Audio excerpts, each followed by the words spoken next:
Good morning everybody, happy Saturday. I'm doing some sharing today on asking for help, why it's so hard but why you should do it. So you might want to check in with yourself in your life. How easy do you find it to ask people for help? And it can be help on different levels. So it might be personal help about emotional things, it might be practical help with physical things, it might be about sharing burdens or sharing responsibilities.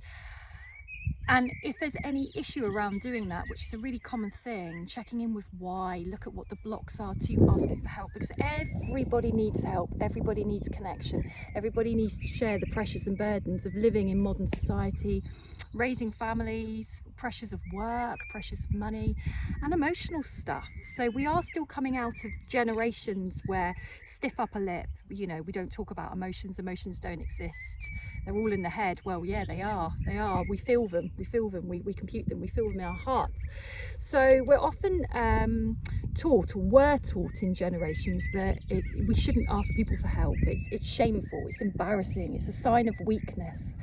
All these messages that we've been given, and also if you've had a bit of a traumatic background, a bit of a traumatic childhood, you might have been shamed for asking for help. You may have been made to feel like you were a burden, or that you might have had parents that were too busy, right or wrong. It might have been that they weren't putting the effort in that they could, or maybe they really were under pressure and too busy. But eventually it gives you messages that if I ask for help, somehow I'm going to be rejected. If I ask for help, somehow I'm going to be hurt. If I ask for help, somehow I'm going to be let down. And maybe you have been let down by those that should have been there to support you and weren't. But you might want to ask in your adult life now, how is that still impacting you now? Because we all have a right to be acknowledged and heard for the needs that we have. And it might be that even saying you have a need feels all kinds of awkward.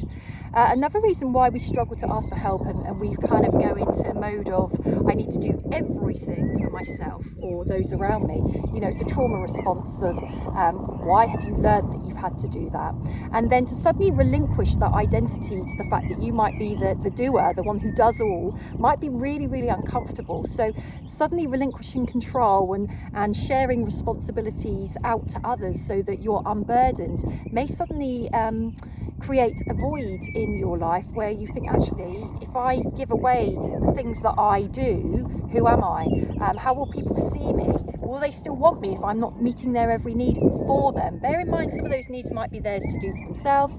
And if you're somebody who's a doer, you might be taking away responsibility from others who need to be learning responsibility for themselves, or stepping up on their own 2 feet, or doing certain things for themselves. So really, it's a win-win. If you're learning to start asking for help, it not only benefits you because it's your healing, but it might benefit those around you as well. I've been a sucker for asking for help most of my life. It is a trauma response.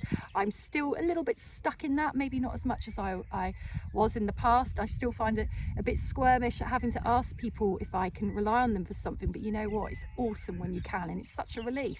And you know what's the worst they can say? No. So be it. Have a good Saturday.